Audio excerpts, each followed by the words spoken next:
Thank you very much, Deputy Vice-Chancellor, and thank you to Professors Stefan and Norman for the opportunity to speak to you this evening. Can I start by acknowledging that we are gathered on the lands of the Ngunnawal people, the traditional custodians of this country, and I pay my respects to their elders and to the continuing contribution they make to our community. Can I especially thank Barbara and Will on behalf of Canberra Urban Regional Futures for the opportunity to speak to you this evening. CURF is proving to be a very valuable forum for the ACT government as it really brings together the strengths of the two of the premier academic institutions in the city. Will obviously brings the expertise of the ANU around climate change science and associated issues, and Barbara brings the energy and the experience of the new urban and regional planning course here at the university, which the ACT government has been delighted to assist with its establishment.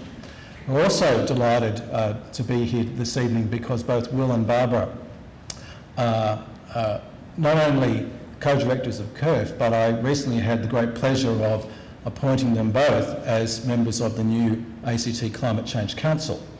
Barbara has kindly agreed to be the chair and Will as a member. And this is a very important new forum for the Territory, which will help give the government and I hope the broader community the opportunity to engage and get advice on how we work towards becoming not just a sustainable city, but importantly, from a climate change perspective, a carbon neutral city. But let me turn to my topic for this evening, creating a sustainable garden city. I've deliberately chosen this subject because, from my perspective at least, the notion of the garden city is somewhat out of vogue. Now we talk a lot about new urbanism and we talk about more compact cities, and often the term garden city is associated with that awful, out-of-date concept of suburban development and suburban sprawl even. So can a garden city be sustainable? Well, certainly in my mind it can. Here in Canberra we are well associated with the concepts of Walter Burley Griffin and Marion Marnie and the inspirational work they undertook in establishing the central national area and the immediate suburban surrounds of the then new national capital. And we know that their design philosophy was based very much on the City Beautiful concepts from Chicago and Burnham in Chicago. We know also that other advocates like Frank Lloyd Wright were influential in promoting the concepts that they sought to bring here to the design of Canberra. But perhaps what is less talked about when we talk about the design legacy of Canberra is we don't talk about the influence of the Garden City movement, the thinking of people like Ebenezer Howard, or the people who came after them, such as Sir John Silliman, Sir Frank Holford with the British Newtown movement and so on. But these are equally important in the history, the design legacy of our city, because that's actually where most of us live. In Belconnen, in Tuggeranong, in Woden, in the centres that were created following the decision to expand the national capital beyond the original footprint envisaged by Walter and Marion. So can a garden city be a sustainable city? Well, I think it can, and I hope this evening I'll be able to elaborate a little bit on that. But let me talk first about some more context. The Territory is at a very important stage in its planning history. We are currently in the process of formalising and finalising new planning strategies for the Territory and new transport strategies for the Territory. And these are very, very important. Important in the context not only of housing a growing population, but doing so in a sustainable fashion and doing so in a manner which creates better transport for our city as well. And most important of all, does so in a manner which reduces our greenhouse gas emissions, reduces our reliance on a whole range of natural resources and encourages us to use those more sustainably and more efficiently. In 2004, I had the great pleasure of releasing the first strategic planning framework for the ACT since self-government, and that was the Canberra Spatial Plan and the then Sustainable Transport Plan.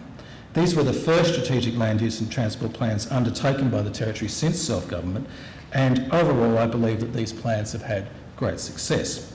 They have provided the strategic context and direction that has led to steady and incremental improvements in our transport network and have set us on the course to be a more compact and efficient city.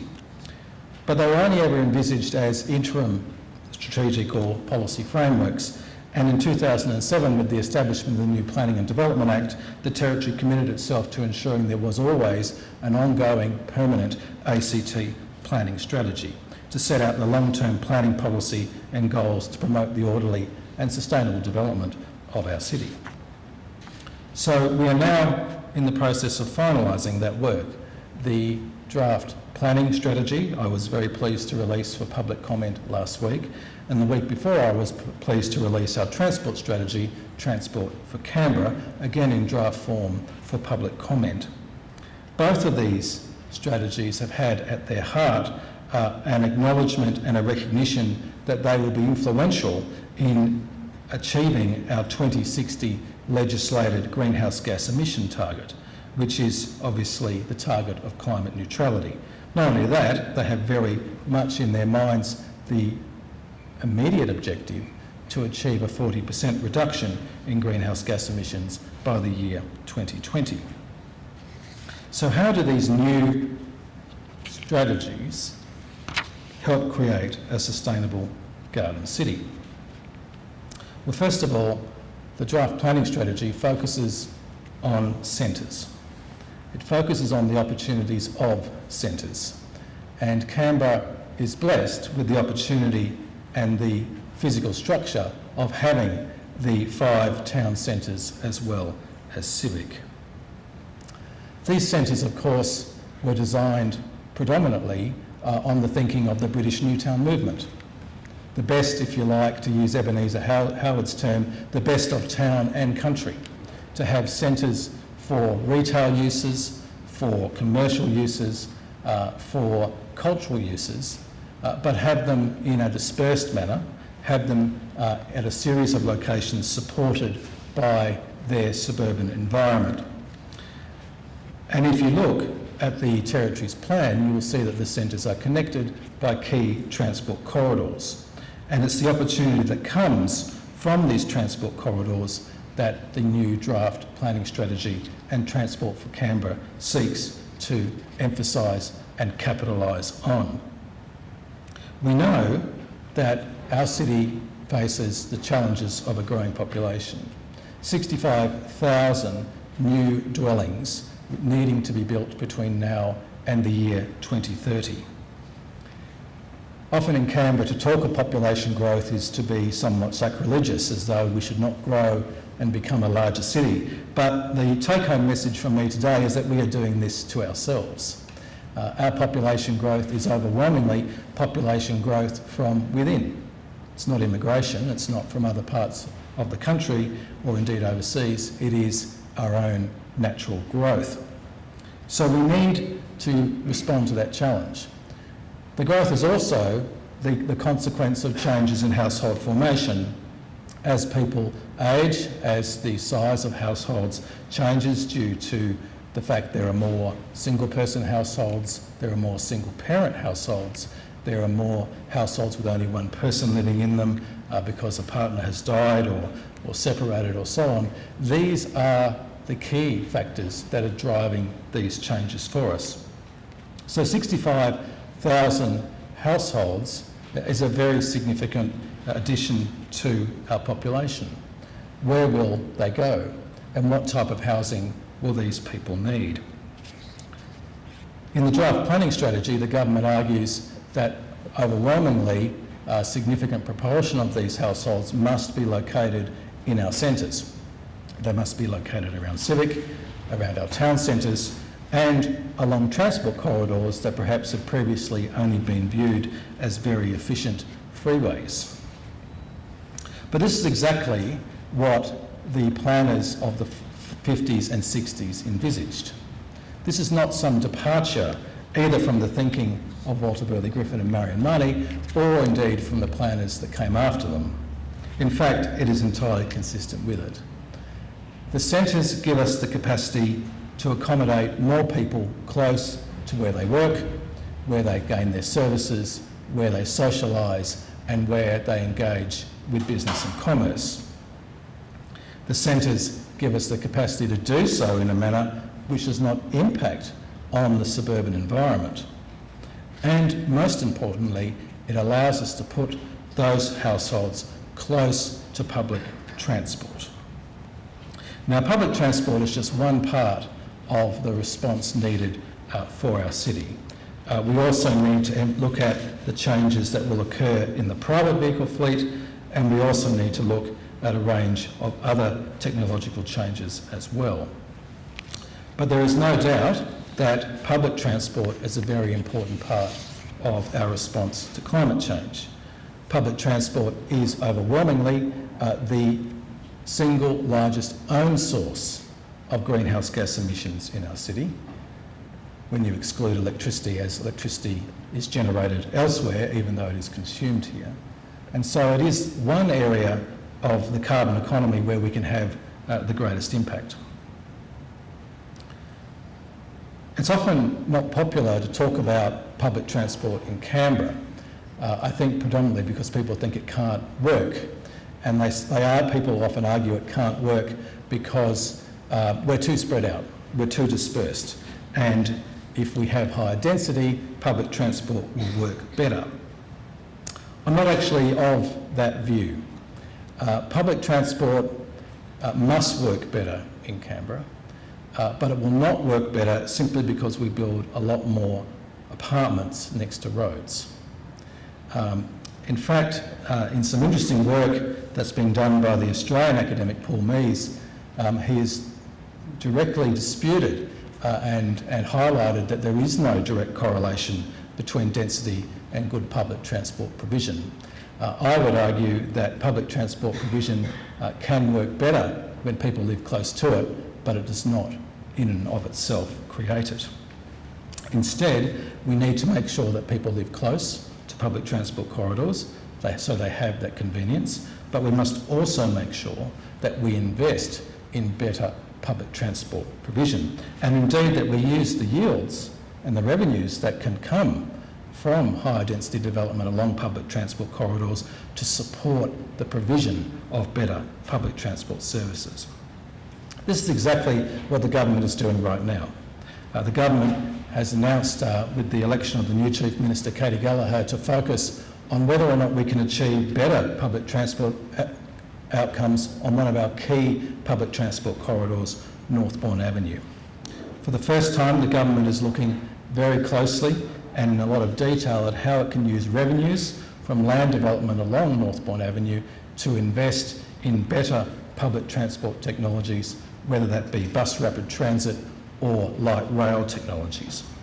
But the provision of dedicated right-of-way public transport along corridors such as Northbourne Avenue will be the opportunity to demonstrate how this can potentially work along other transport corridors around the city as we move forward with the implementation of this planning strategy.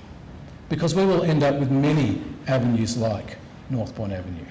We will have them along Constitution Avenue, we will have them along Athlone Drive, Adelaide Avenue, Ginninderra Drive. These are going to be important areas, not only for accommodation, but for high quality public transport provision. And we need to recognise that there are opportunities that come from higher yield along these corridors to raise the revenue needed to deliver that better public transport outcome.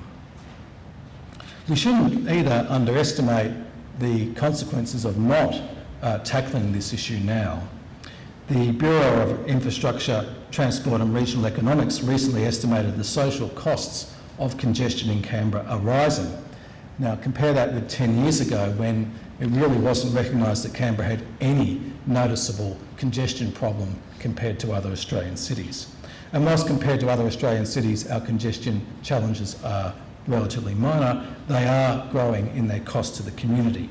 The Bureau estimated that by the year 2020 they will rise to $0.2 billion per annum to our community in lost time, productivity, other social and economic costs. So we need to address the transport equation in that respect. We also need to address the transport equation because of the vulnerability of our residents to relying entirely on the car. Fuel costs will continue to increase. As fuel becomes more scarce, the costs to individual households will increase, and they will disproportionately increase to those who are most vulnerable, those on low incomes, those who live in outer areas of the city, more remote from good public transport provision. So it is essential that we provide transport choice. And again, by creating opportunities for more people to live close to centres and along corridors, we are building that resilience and that ability to create a more sustainable transport system for our city. Of course, it's not just about the town centres and civic, it's also about our group and local centres. This structure, this hierarchy of centres that exists in the city is of overwhelming importance in our capacity to become more sustainable into the future. Our group centres, our local centres are the places where there are local shops and services, where they are close to schools, they have community halls, they have childcare centres, they are close to playing fields. They are vital places for intensification. Viewing these centres as urban villages gives us the opportunity to see more residential development, more small business, more live-work opportunities close to the heart of our community. And they also give us the ability to address one of the other most significant challenges of both our city and indeed of most developed Western cities, which is the challenge of obesity and associated health problems. Encouraging greater active transport by having people live close to these centres, having people live within these centres, have the ability to choose more of their journeys by walking or cycling is indeed a very important development if we are to tackle the challenges of a car-reliant society and the enormous health consequences that flow from that. So you can see that the Garden City is not a hindrance in creating a more sustainable Canberra. It is in fact an opportunity and an advantage. We already have the centres in place. We already have the transport corridors in place. We must build upon these. I'd like to talk about some of the challenges though that are inherent there. The design of our suburbs is not, in some respects, very conducive to pedestrian and active transport choices, but in others it is not. And I'll give you just one example of the challenges we face. In the recent draft Transport for Canberra plan, we outlined an objective which said we must place a bus service within 500 metres distance of every person's home. That's about a 5-10 minute walk. In the past we have done this, and people say, well, why are you continuing to do this? Why are you restating this? Haven't we already done this? And the answer is, well, we have done it, but we've based that 500 metres on how far the crow flies, i.e. a direct line from point A to point B. We haven't actually gone down and measured, well, what does it mean in practical terms for a person to walk from their home to the bus stop? It might be 500 metres on the map, but it might be 20 minutes walk once you weave around the suburbs and actually get there. And we wonder why this 500 metre catchment isn't really working for us. Well, this is exactly the reason why. But it's the challenge of the layout and the design of our suburbs, the curvilinear structure that we've inherited that was so popular, particularly in the 60s, 70s and 80s. It has made that particular task more difficult. So Transport for Canberra is looking at revisiting that right now, looking at how we can properly locate our bus stops so it is a genuine 500 metre walk, not 500 metres if you're fortunate enough to have wings. Let me turn now to the issue of the centres and the garden city in a different context, and that is the great open space network that surrounds it and really creates the city as the bush capital. We pride ourselves on this characteristic of our city, and we should, but it's often seen again as a challenge in creating a more sustainable Canberra. I would argue otherwise, and for two reasons. First of all, the open space network gives our city enormous capacity to adapt to climate change. It gives us that capacity to adapt because it helps prevent the challenges of the urban heat island, which is one of the greatest challenges for all urban centres with changes in global and local temperatures. Heat island effects and the consequences of them, heat stress, death, and a whole range of other less severe impacts are a key issue confronting cities around the world. In other cities, they're responding to this by retrofitting their city with parks, with other soft spaces. They're growing landscape on buildings, all designed to reduce that heat island effect. But here in Canberra, with our open space network, we already have this capability. We have this ability to manage the impacts of an urban heat island because the soft nature of those open spaces, the permeable nature of those open spaces, helps ameliorate the worst of those impacts. And that's been looked at very closely and proven in work undertaken by the consultants ACOM as part of the ACT Planning and Land Authority's Sustainable Futures program that did a comprehensive look at the vulnerabilities of our city to climate change and the opportunities presented by the structure and form of the city. That's not to say that we shouldn't incorporate more green infrastructure into our buildings and into our urban areas, we should. But the open space network of our city gives us an enormous capability to respond and manage the impacts of increases in average temperature. The other great strength of the open space network and therefore of our garden city environment is its capacity to accommodate a whole range of other sustainable uses, whether that be agricultural uses, whether that be the maintenance of biodiversity, which is a very important function, or whether it be the ability to retrofit parts of the urban environment with innovative stormwater harvesting capabilities, reuse of non-potable water for irrigation purposes, for example, is a great opportunity that comes from this open space network. And the city is doing this right now. If you go to the inner north, you'll see the work of the Canberra Integrated Waterways Project, where we are retrofitting existing stormwater drains, the previous creeks of the city, Sullivan's Creek in particular, creating new urban wetlands, harvesting ultimately up to 2 gigalitres of non-potable water for the irrigation and support of playing fields, parks and other public spaces. So our open space network is an advantage, it is a strength, it is not a liability. So those are some examples of the opportunities that come from the garden city, the decentralised nature of our city. I'd like to talk a little bit in conclusion about the regional context, because this, I think, is equally important, and indeed it fits well with the mandate of CURF. We are not a city isolated from our context. We see as many people living outside of the region as we do living within the city itself. And our connections to our region will be vitally important into the future. And that's why in the release of the draft Transport for Canberra strategy, I've sought to place a greater emphasis on our relationship with the region, and that's also reflected in the planning strategy.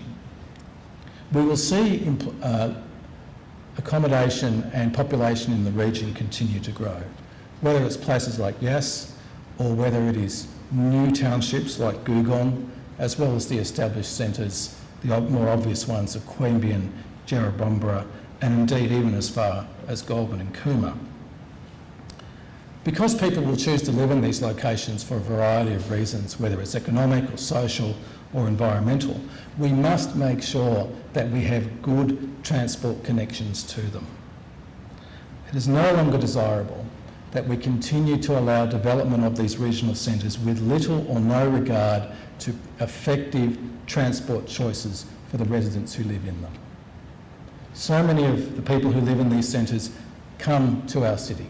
They come here for work, they come here for social opportunities, other economic opportunities.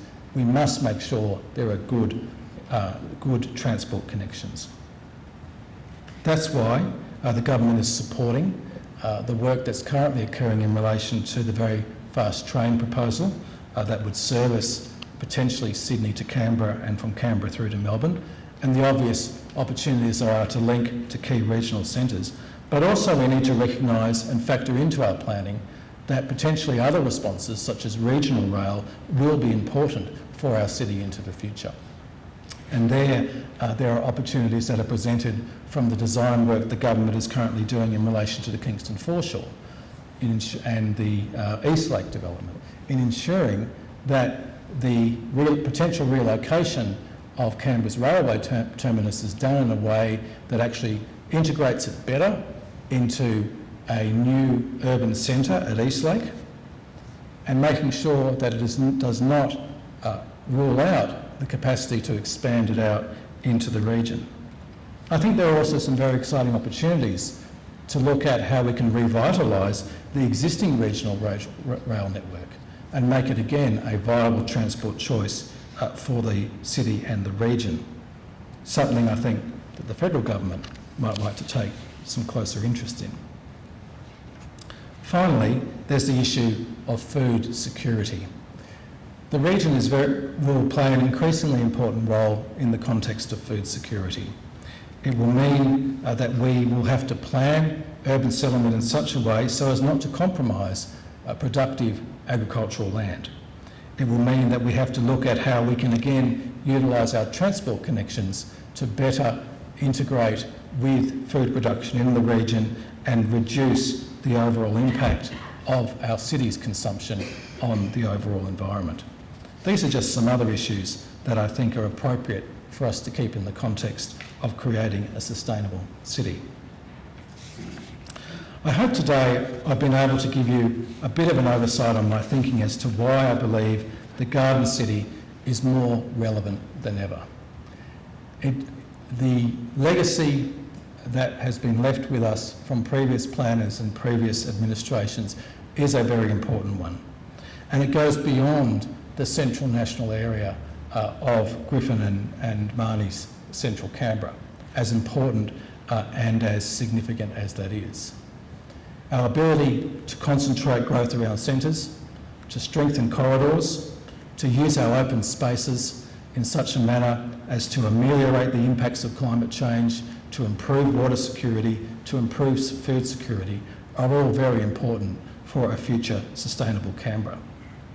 I think today we should reflect on the legacy that has been left to us and make sure we play to its strengths as we confront the challenges of this new century. Thank you very much for the opportunity to speak to you today.